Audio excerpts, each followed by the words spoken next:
This is a National Collegiate Landscape Competition, and this event started in 1977, so it's got a lot of history.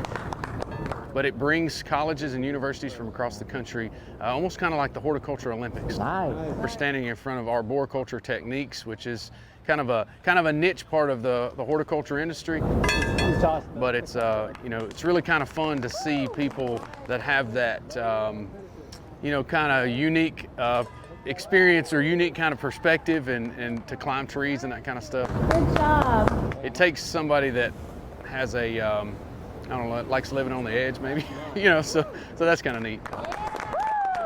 Yeah, so we've got a lot of the industry sponsors like Caterpillar and John Deere and Steel and Husqvarna, and so these guys are getting students exposed to their pieces of equipment and how they could use them in their jobs.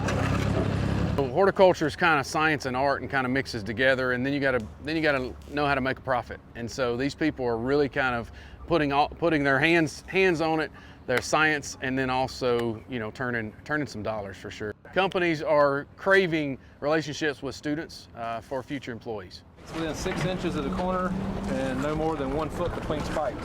What we try to do is encourage them to take what they've learned in their classes and then also match them up with local industry mentors. So if they're doing a landscape design event, we'll match them up with a landscape architect. I think everybody did a pretty good job on that. And so they're building those relationships. It's much more than just competing and getting a prize. It's also building their professional network. When they have finished this event, they now have a much better understanding of what they like, what they don't like, what they may be qualified for, what they need to work on. And so I think that makes it really valuable.